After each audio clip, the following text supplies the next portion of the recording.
You are standing in the store, holding the watch. It weighs more than you expected. It is $400 more than the one you actually came in for, and it does the exact same thing the cheaper one does. It tells you the time. But this one has the name on the face, and as you turn it over in your hand, feeling the cold of the steel, you are not really thinking about the watch at all. You are thinking about Daniel at work, who wears one like this. You are thinking about how it would sit in a photo. You are picturing, just for a second, the exact face someone might make when they finally notice it. So you buy it. They put it in a box, and the box in a bag, and you carry it out like it matters. And for the next 3 days, you feel it there on your wrist. You keep turning it toward the room. You keep checking, in a way you would never admit out loud, to see if anyone has noticed. But here is the strange part. Nobody says a word. Not Daniel. Not your friends. Not the one person you secretly bought it for. The watch you spent a small fortune on, the one that was going to say something about you, sits there on your wrist, saying it to a room that never once looks up. Hold on to that quiet checking. We are going to come back to it, because it explains almost everything. This is Money Mind, where we look at the psychology behind every dollar. Not budgets, not hustle. This is not another finance channel telling you to skip the coffee. Today we are pulling apart one of the most expensive habits you have, and it is one you might not even know you own. Because so much of what you buy, you are not really buying for yourself. You are buying it for an audience. For the impression it makes, the rank it signals, the version of you it broadcasts to other people. And here is the part that is going to sting a little. That audience you are spending all this money to impress is barely watching. So remember this one line, because the whole video hangs on it. The bill is real, the audience is not. And before the end, I am going to give you 2 things. There is a single feeling that turns out to be the most profitable emotion in the world, and an entire industry is quietly built on selling it back to you. And there is one blunt question you can ask at the register that gets your money back, every single time. Subscribe, because once you see who you are really performing for, a huge amount of your spending stops making sense, and a surprising amount of your money quietly comes home. Now, the usual story about this is simple. You overspend on nice things because you are shallow, or vain, or just bad with money. Stop caring what people think, they tell you. As if that were a switch on a wall you could reach up and flip. But you are not shallow. Wanting to be respected, wanting to belong, wanting to be seen as someone who is doing okay, that is not a flaw. That is some of the oldest, deepest wiring a human being has. The problem was never that you care what people think. The problem is that you have wildly, expensively misjudged how much they are thinking about you in the first place. You have been paying premium prices for attention that is not actually being paid. You have been performing under hot lights, on a stage, for a house you have never once checked. So let us check the house. None of this is new. Back in 1899, an economist named Thorstein Veblen gave it a name in a book called The Theory of the Leisure Class. Conspicuous consumption. Veblen noticed something strange about the wealthy of his time. They did not simply buy useful things. They bought things specifically to be seen buying them, things whose whole value was that other people knew they could afford it. The point of the object was never the object. The point was the signal. Past a certain level, Veblen said, we stop buying things to use them and start buying them to say something, to announce a rank. And once you see it, you cannot unsee it. A car becomes a billboard. A handbag becomes a sentence. A whole wardrobe becomes one long message, repeated in every room you walk into. I am doing fine, I promise. Please believe me. Today this has a cleaner name, status signaling. In plain words, a lot of your spending is not really shopping at all. It is broadcasting. You are buying a small advertisement about who you are and where you stand in the room. Let me say it even simpler. Every price tag has 2 numbers on it. The first is what the thing costs. The second, the invisible one, is what you are quietly hoping it will say about you. The wider the gap between those 2 numbers, the more you are paying, not for the product, but for the signal. And here is the part that makes it so hard to catch. You often cannot even feel the difference. The jacket honestly does feel better with the logo on it. Not because the fabric is any warmer, but because your brain has quietly folded the imagined reaction of the audience into the price of comfort itself. You are not just wearing the jacket. You are wearing the applause you hope comes with it. Now, you might be thinking, sure, but that is other people, the flashy ones, not me. So watch for the quieter versions, because status signaling almost never looks like a gold watch.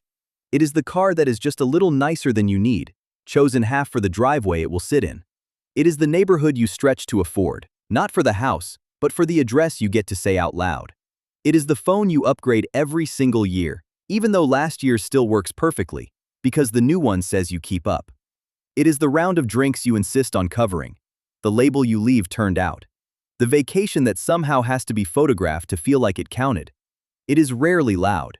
Usually it is just a small, constant tax you pay, every week, to look like someone who has it all together, for a crowd you could not even name if I asked you to. Which raises the obvious question, and it is worth stopping on.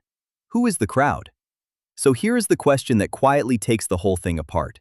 Who, exactly, are you buying this for? Picture their actual faces. You cannot, can you? Because that audience in your head is almost entirely imaginary.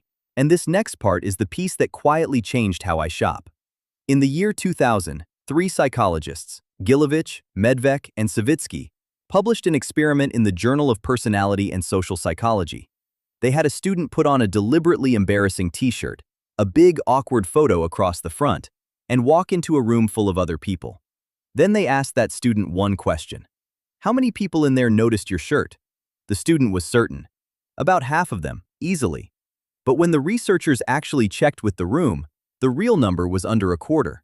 Most people had not registered the shirt at all. They called this the spotlight effect. Each of us feels like we are standing center stage under a bright light, every choice noticed, every flaw cataloged by a watching crowd. But here is the truth. That spotlight you feel burning down on you is a lamp you are holding yourself. Remember that quiet checking you were doing back in the store, turning your wrist toward the room, waiting to be seen? This is why nobody answered.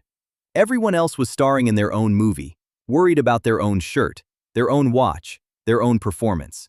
And you already know this, if you are honest. Can you describe what your coworker wore yesterday? What car your neighbor actually drives? The exact phone your closest friend just upgraded to? You cannot. And the humbling, freeing truth is that they cannot describe yours either. And this is where it turns genuinely expensive, because the signal never sticks. You buy the thing. You get that one clean flicker of being seen. And then something quietly cruel happens. It becomes normal. The new car is a thrill for 2 weeks, and then it is just the car you drive, the one you stop noticing by the 3rd month. The watch stops feeling like a statement and starts feeling like the time. So the bar moves. Now you need the next thing just to feel that same small lift again. And the people around you, who are also performing, have quietly raised their signals too, so you are all sprinting on a track that speeds up exactly as fast as you do, spending more and more just to hold a position that never actually improves. Do that for 10 years, and the number is staggering. Now remember the feeling I promised you, the most profitable emotion in the world? Here it is. It is the fear of falling behind. Because a person who feels like they are already enough is a terrible customer. So sitting in the dark beyond the stage is an entire industry that has done the math on your insecurity and built itself around it. They are not selling you watches and cars and jackets. They are selling you relief from an audience that was never really watching. And you have been paying for it, for years, in full. So how do you walk off the stage? Not by pretending you do not care what people think. You never win that fight. You walk off by getting honest, in the exact moment of buying, about who you are performing for and how little they are actually watching. Here is the tool. Call it the empty theater check, and it is 3 fast moves you can run in 10 seconds, standing at a checkout or hovering over a buy button. Move 1. Name it. Name the one specific person you are hoping will notice this. Not everyone. A real name, a real face. 9 times out of 10, when you go looking for that audience, you find it is one person you are trying to impress, or a blurry, imagined crowd that does not even exist. Naming them shrinks them. Move 2. Clock it. Ask how long their attention would actually last. Picture that person noticing your new thing, and then, 10 seconds later, going right back to their own life, their own worries, their own wrist. That 10 seconds is the entire lifespan of your signal. Ask yourself honestly if 10 seconds of somebody's half attention is worth $400. Move 3. Strip it. This is the question I promise would get your money back. Imagine the thing with no logo, no label, invisible to every other human on Earth. Would you still want it? If the answer is yes, buy it with a clear heart. It is genuinely for you. If the answer is no, you are not shopping. You are auditioning, and you get to keep the money. Now watch all 3 run in one ordinary scene. You are at the checkout. The premium version is in your hand, and the plain one sits right there for 40% less, doing the exact same job. So you run the check. Name it. Who am I buying this for? And you realize, honestly, it is your old school friend, the one you have always felt a step behind. Clock it. How long will he look? And you almost laugh because you have not seen him in 2 years, and the last time you did, he was too busy showing you photos of his kitchen renovation to notice a single thing on you. Strip it. With no logo, invisible to him forever, do you still want the expensive one? No, not really. So you put the premium one back. You buy the plain one. And you walk out with the difference still in your pocket, feeling strangely, quietly light. You did not lose the watch. You got out from under an audience that was never in the room. And if you have spent years buying things for that invisible crowd, please do not add shame to the bill. You were not being stupid. You were being human, inside a world engineered from the ground up to make you feel watched and found wanting. You grew up swimming in 10,000 images a day of people who look like they have it all figured out, and every single one of them whispered the same thing. You were just one purchase away from finally measuring up. Of course you reached for the signal. Anyone would. You were handed a scoreboard that nobody ever actually agreed to play on, and you were told your worth was the number glowing on it. But the villain here was never you, and it was never your wanting. It was the stage itself, and the people who kept the hot lights on and sold you the tickets. You were never behind. You were just performing your heart out for judges who had already stood up, gathered their coats, and left the theater. So here is the quiet freedom hiding in all of this. That stage you have been performing on your whole life, spending real money to look impressive under those hot lights, is mostly empty. And an empty theater is not a tragedy. It is a release. Because if no one is truly watching, then you finally get to choose things for the only person who was ever actually sitting in that room the whole time. You. The watch can just tell you the time. The jacket can just keep you warm. The money can just be yours. So the next time you feel that familiar pull to buy the impressive version, run the check and ask the one question that turns the house lights on. Who am I performing for, and are they even in the room? Your spending was never really about the thing. It was a costume for a crowd that is not looking. Say it with me one more time. The bill is real. The audience is not. And here is your one small job this week, just one. The very next time you catch yourself reaching for the fancier version of something, before you buy, say the name of the exact person you are hoping will notice, out loud, once. That is it. Just say their name. Do it a single time, and watch how much smaller the wanting gets, right there in the aisle. If this put words to something you have felt in 100 stores, share it with someone who is still performing for a room that emptied out years ago.